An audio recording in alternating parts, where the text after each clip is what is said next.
I'm Tim, guitar player, teacher. In the last couple of videos, we stepped away from scales to discuss intervals and their inversions and the importance of being able to talk about relationships between the notes within a key signature without having to specifically choose any key. In this video, we're going to get back into scales and look at a different type of scale called a mode. Modes are actually pretty simple in how they are created, but their use and tonalities make them quite interesting, and they can be somewhat complicated in their application. They are originally found in chant music from the Middle Ages and have variations based on the exact school or philosophy from which they come. Because this chant music was primarily written for religious reasons, they are often called the church modes. Their history is indeed a very interesting subject and is well worth a much deeper look than I'm going to get into here, but I'll leave that up to you. In the modern era, modes are created by simply taking the notes of a scale and using a different note as the tonic to create a new scale that will be relative to the original. In other words, we're just going to list the notes of a scale starting from something other than the tonic. Not too surprisingly, we're going to start with the major scale. Since there are 7 different notes in a major scale, there will be 7 different modes that can be created using each of those notes as a starting point. We'll use the key of C major for our example. The C major scale is C, D, E, F, G, A, B, and C. If we start this scale from the tonic, we will end up with exactly the same list of notes. I know this seems extremely obvious and somewhat pointless to mention, but bear with me for just a minute. This is called the Aeolian mode. It is identical to the major scale. If, however, we start from the second note of the scale, we would get D, E, F, G, A, B, C, and D. This is called the Dorian mode. Notice it is relative to the major scale, it just starts on the supertonic instead of the tonic. Because it starts on the second note, Dorian is the second mode of the major scale. If we start on the mediant, we would get E, F, G, A, B, C, D, and E. This is the third mode of the major scale, and it is called the Phrygian mode. Next would be F, G, A, B, C, D, E, and F, starting on the subdominant. This is the fourth mode of the major scale and is called the Lydian mode. Then comes the fifth mode, which starts on the dominant. In this case, it would be G, A, B, C, D, E, F, and G. This is called the Mixolydian mode. The sixth mode, starting on the submediant, A, B, C, D, E, F, G, and A, is called the Aeolian mode. Remember, this is how we got the relative minor key signatures, so just like Ionian is the same as the major scale, Aeolian is identical to the natural minor scale.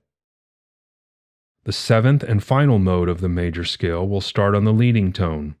In this case, it would be B, C, D, E, F, G, A, and B. This is called the Locrian mode. These are the 7 modes that are relative to each major scale: Ionian, Dorian, Phrygian, Lydian, Mixolydian, Aeolian, and Locrian. In analyzing them, we can find the intervals found within each one and learn a little about how they might be used. First is Ionian. This is simply the major scale. The intervals found within it are exactly the same as the diatonic intervals we discussed in the last couple of videos. Nothing new here other than the name. Dorian is the second mode of the major scale. D, E, F, G, A, B, C, and D. Comparing it to its parallel major scale, its intervals are unison, major second, minor third, perfect fourth, perfect fifth, major sixth, minor seventh, and octave. Since it has a minor third, it is considered a minor mode. In fact, the quality of the third is the difference between any major or minor scale. If it has a major third, it is called a major scale. If it has a minor third, it is called a minor scale. Phrygian is next. E, F, G, A, B, C, D, and E. Comparing it to its parallel major scale, the intervals are unison, minor second, minor third, perfect fourth, perfect fifth, minor sixth, minor seventh, and octave. Again, because of the minor third, this is another minor mode. The fourth mode is Lydian. F, G, A, B, C, D, E, and F. Comparing it to its parallel major, the only alteration we find is an augmented fourth. Since it has a major third, it is a major mode. Mixolydian is the fifth mode. G, A, B, C, D, E, F, and G. It is almost identical to the G major scale except for the minor seventh. Since it also has a major third, it is considered another major mode. The lowered seventh degree is also significant. As you will learn later, the dominant is very important in composition. For this reason, anytime we add a flat 7 to a major scale, we often refer to it as a dominant version of that scale. The Aeolian mode is next. A, B, C, D, E, F, G, and A. Remember, this is actually the same thing as the natural minor scale. It has a minor third, a minor sixth, and a minor seventh. As we previously learned, it is not only a minor scale because it has a minor third, it is actually the basis for our minor key signatures. Finally, we have Locrian, the seventh mode of the major scale. B, C, D, E, F, G, A, and B. Its intervals are unison, minor second, minor third, perfect fourth, diminished fifth, minor sixth, and minor seventh. Because of its diminished fifth, it is considered a diminished scale. It is the only mode of the major scale that is not major or minor, and thus stands out among the rest. If we look at the list of these modes, we can see several patterns in regards to the changes that are made to each mode's formulas, as well as the keys that are implied by those changes. In fact, there are a lot of patterns to be found by analyzing these modes. The first mode, Ionian, is simply a major scale, so it has no alterations. The notes could then be represented as simply 1, 2, 3, 4, 5, 6, 7, 8. So C Ionian would be C, D, E, F, G, A, B, and C. The Mixolydian mode has one flat on the seventh note. So we could say its formula is 1, 2, 3, 4, 5, 6, flat 7, 8.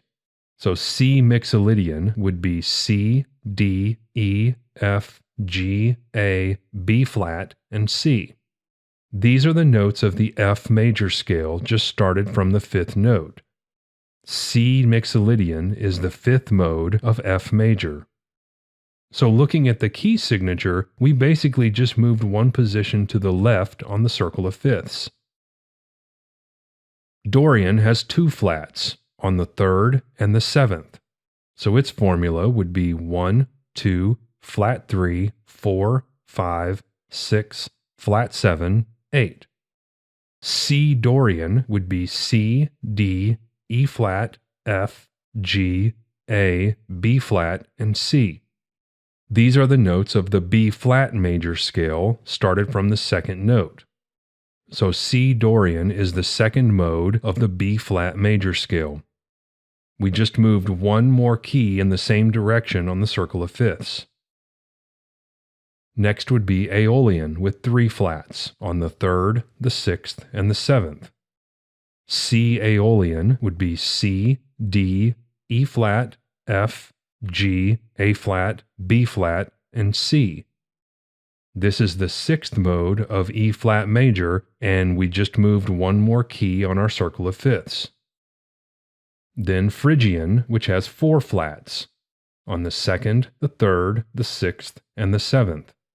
So C Phrygian would be C, D flat, E flat, F, G, A flat, B flat, and C.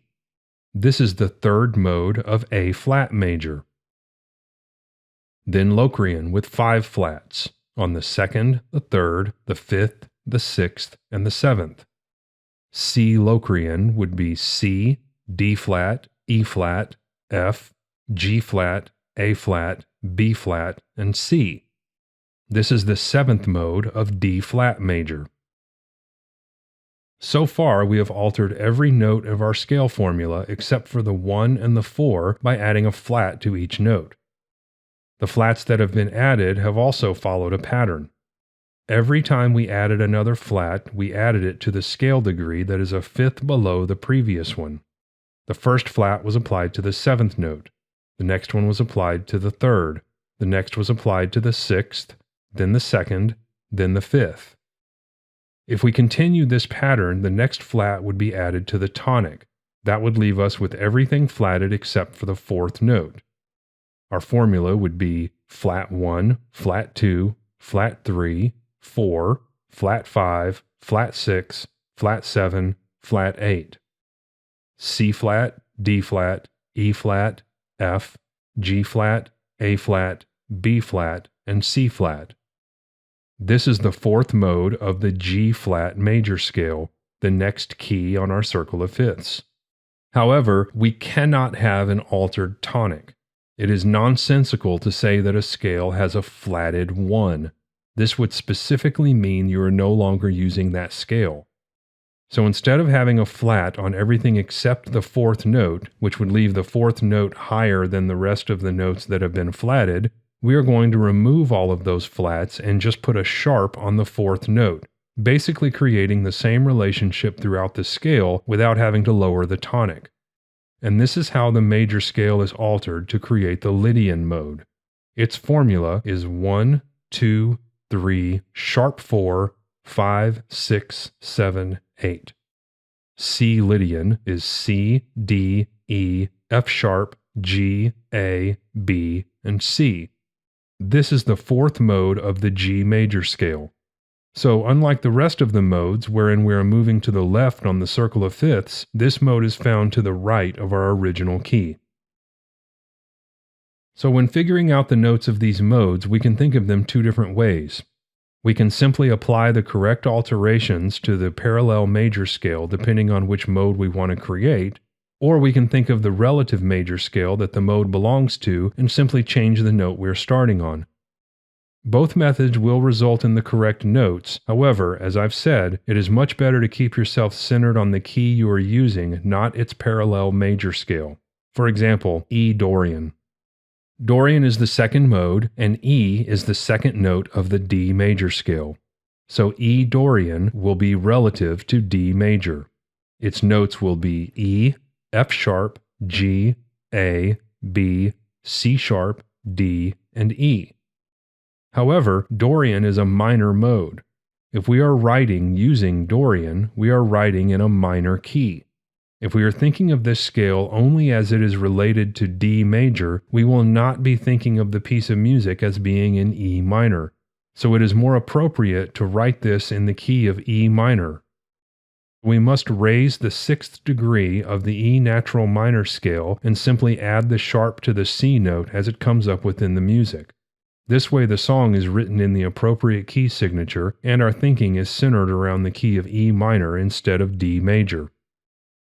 Now, that being said, it is not hard to find examples of this being done the other way around. I have often seen pieces written with the C major key signature that are actually in G Mixolydian.